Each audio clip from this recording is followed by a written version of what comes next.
Good evening, everyone, and welcome to another edition of Awaken the World. It is Wednesday, the 20th day of October in the year 2021, 6 p.m. Pacific Standard Time, getting the hell out of the past. Live with the free kitten from the other night. The other night, I guess that was yesterday.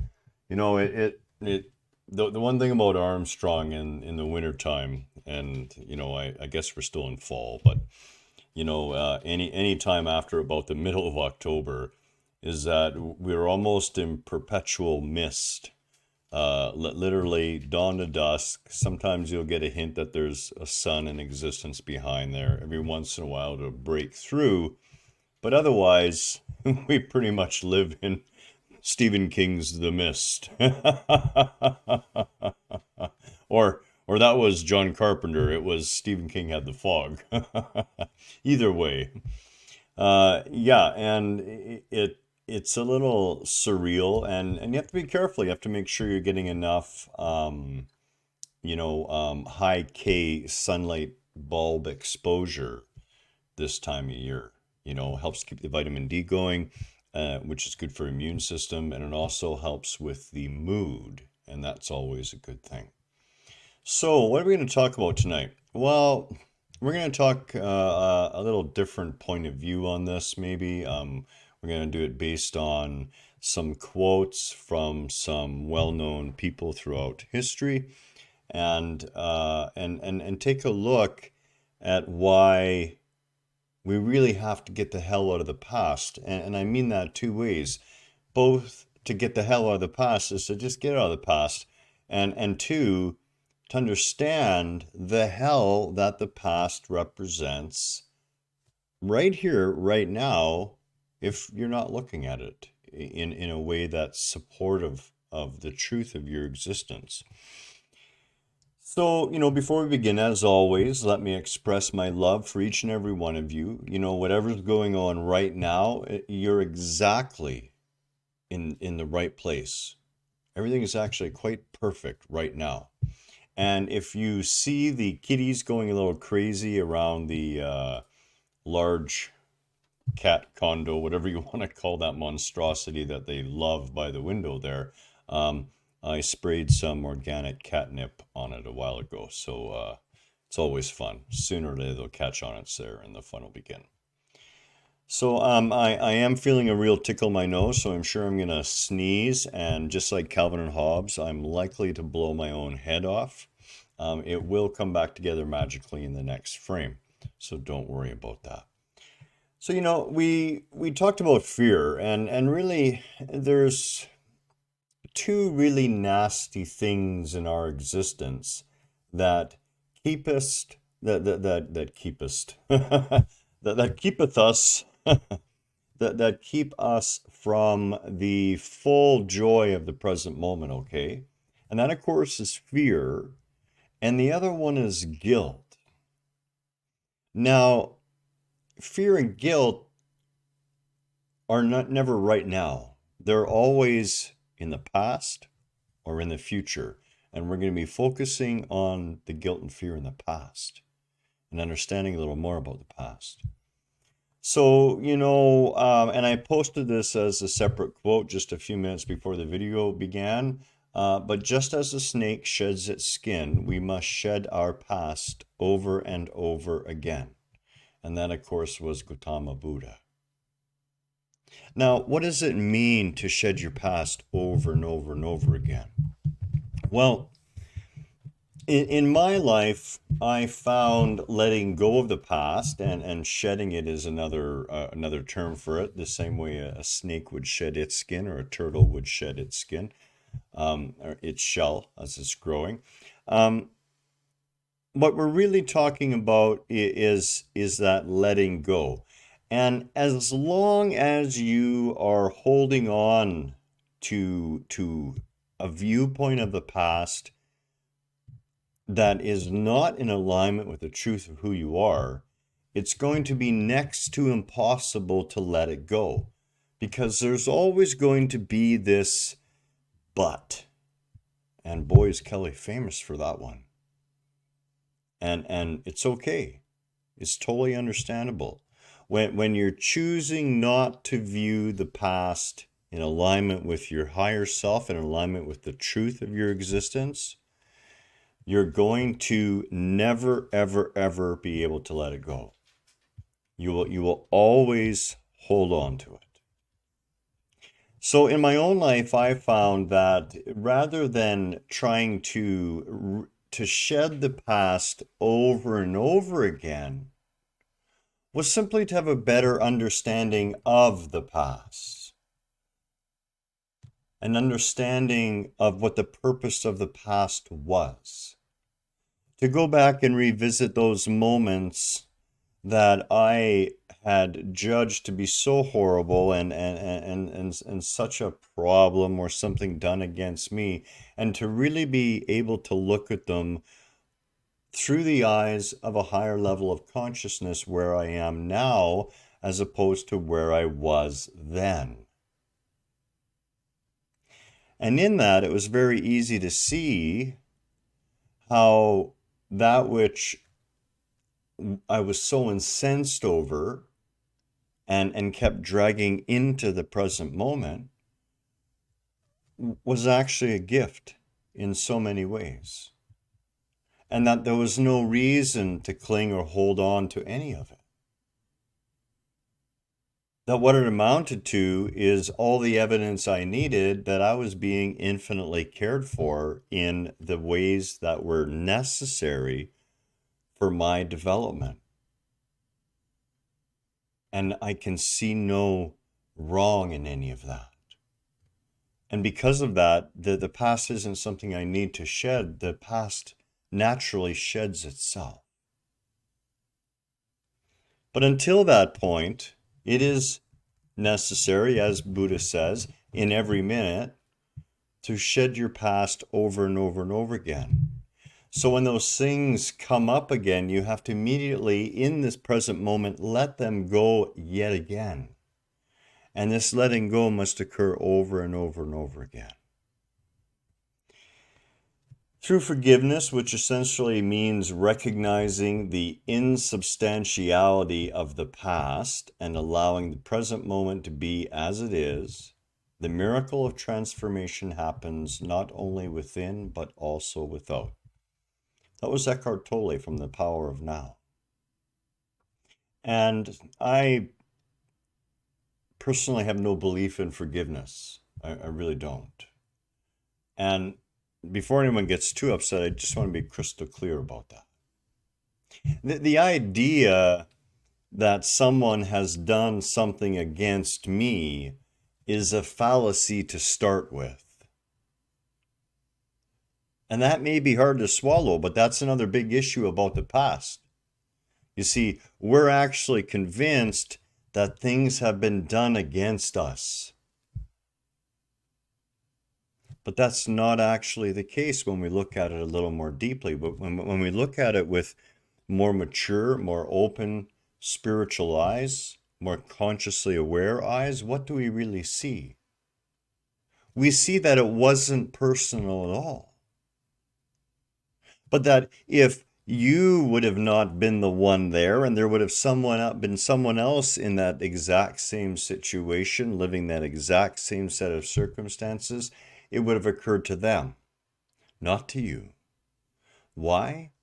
Because the perpetrator of whatever you're feeling was perpetrated against you owns all of it.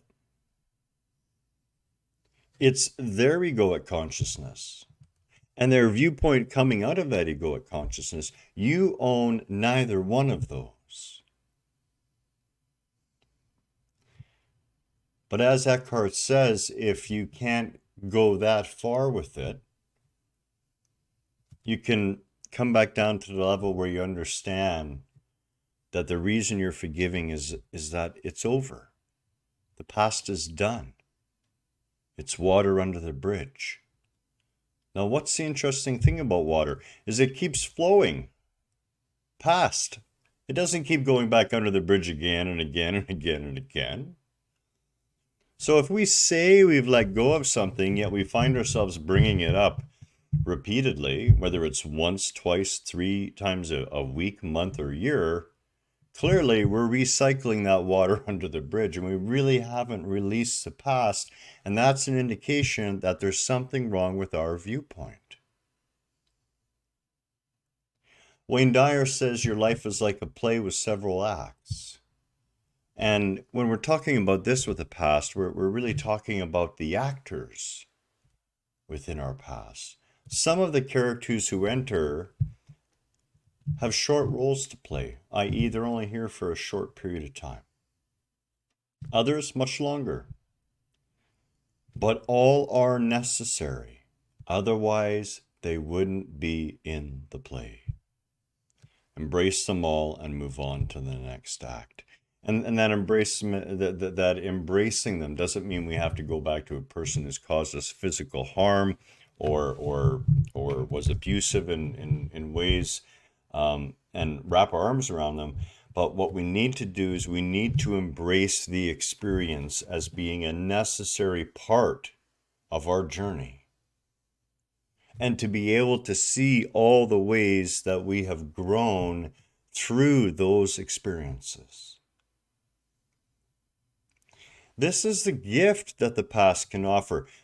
But it's a place you dip into for information more than anything else, not to go traveling in and living in all the time, or to keep recycling into the present moment. And this is very difficult for ego, of course, because the mind is a comparative machine.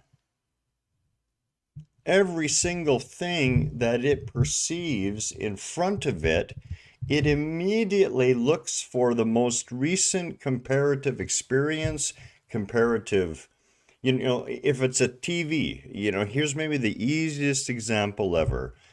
If you get a brand new computer monitor, your brain, your egoic sense of self, your mind is going to naturally go back to every other monitor you've ever had and start hunting around in the same general area for the buttons.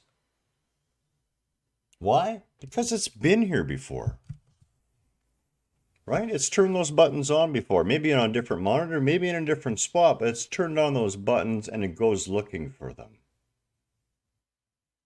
This is no different than our day-to-day experiences. If we're not very careful, we may think we're in present in some way, but really we're living the past over and over and over again, just like Groundhog Day.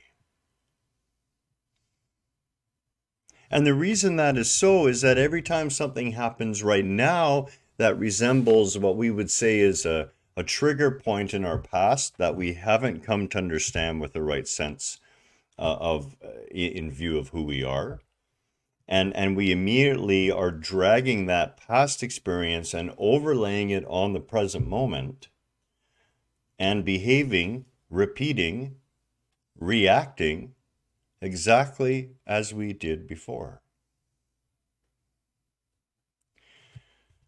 Lyndon B. Johnson. We can draw lessons from the past, but we cannot live in it.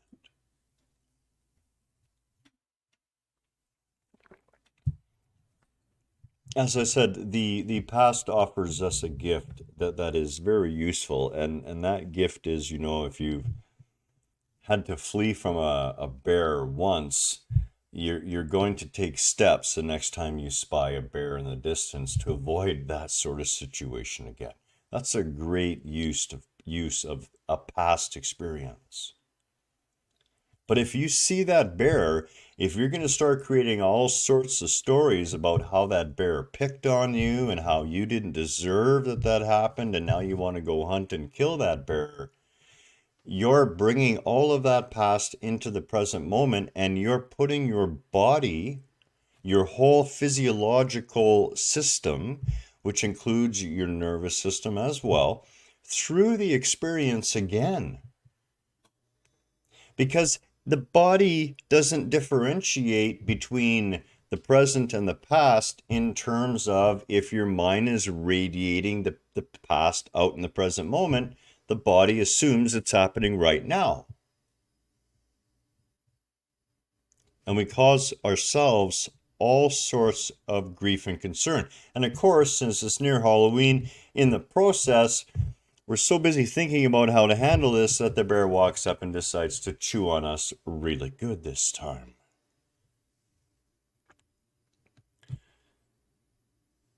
Alan Watts. I have realized that the past and future are real illusions, and they exist in the present, which is what there is and all there is.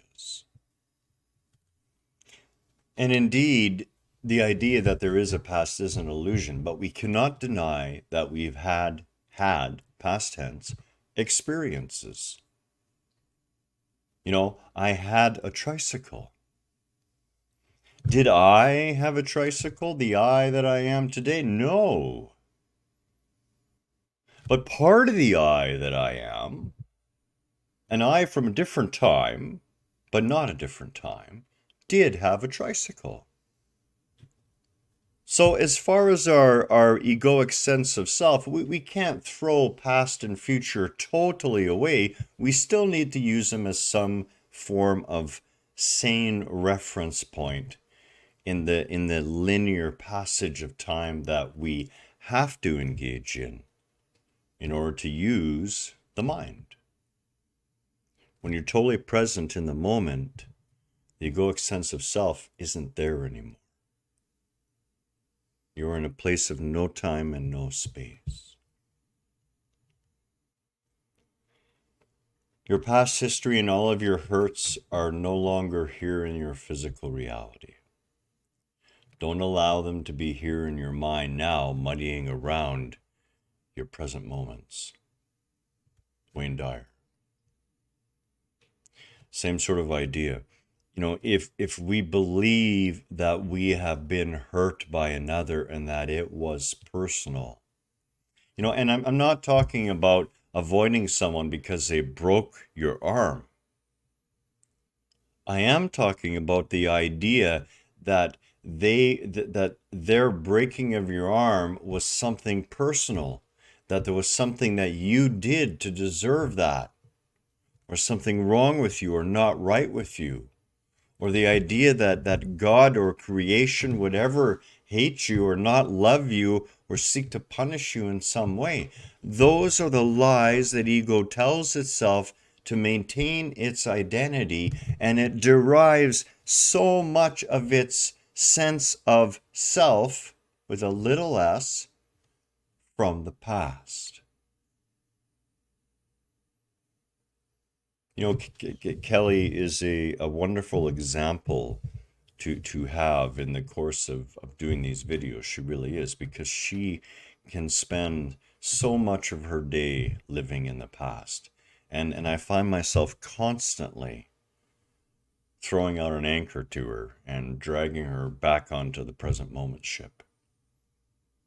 And the next thing I know, I turn around, she's jumped off the back end again, heading back into the past. As I said, when we are constantly going back to the past, what's really happening is we're having a hard time reconciling who we're going to be if we let that past go. And that's the block, that's the wall that keeps us from literally releasing it, from understanding that there was nothing wrong with what happened. That everything that did happen needed to happen, and believe it or not, as hard as it may be to accept, it's okay. Everything is made perfect. You are loved. You are here now to realize you had a past. When I let go of all of what I am, I become what I may be. Lao Tzu. What does that really mean? At an egoic level, all the concepts we have of ourselves can only be based on the past.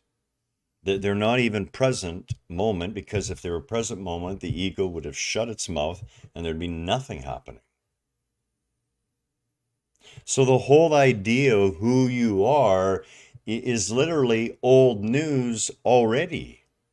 It's based on something that doesn't even exist anymore. Because you're not what you were, you are what you are right now. And that were is happening at the same time that the now is happening. So oops, Garen dies, oops, Garen died again, oops, Garen died again, oops, Garen died again, oops, Garen died again, over and over and over, and every minute, the Garen that is here is dying to a new form. That's not only happening at the level of consciousness, through the act of experience, the act of participating in life in any way at all, it is happening at a physiological and psychological level. Cells are dying off and being reproduced and replaced. The molecules of my breath are being exchanged with Kelly and with the room itself and with others around the globe over time. There is nothing that is not ceaselessly moving forward in this wondrous journey we would call life. There's nothing in that considers anything behind, anything more than you would reference a book to remember the lesson. And we have to be very aware of that too. A lot of the times, the lessons that we think the past was trying to give us aren't really the lessons. So for example, you're walking home at night by yourself and you have a run-in with someone who appears very scary, and you manage to walk quickly away and get into the light, and you see some other people and you feel safer. A lot of times people get concerned and they get mixed up and they think that the lesson is about being afraid of other people, where indeed the lesson is more about being aware of your surroundings. And it is the same with the lessons of the past. None of those perceived lessons were ever done or ever instigated to do us any sort of harm. They were heaped upon us to help us grow, to help us become the more that we are already today. That's it. That's all. I'm going to end with Rumi's "Be like a tree and let the dead leaves drop." This doesn't matter whether it's people in our lives, the way we believe today versus the way we choose to believe tomorrow. The past is an illusion. It's nothing but a memory. The future is not written. The present moment is right here. And when we let go of the past fully, especially those things that are causing us to live in a state of hell in some way right now, we instantly free ourselves from that hell. That's it. That's all. Namaste. Have a beautiful Wednesday night, I believe. Take care. We'll talk again very soon.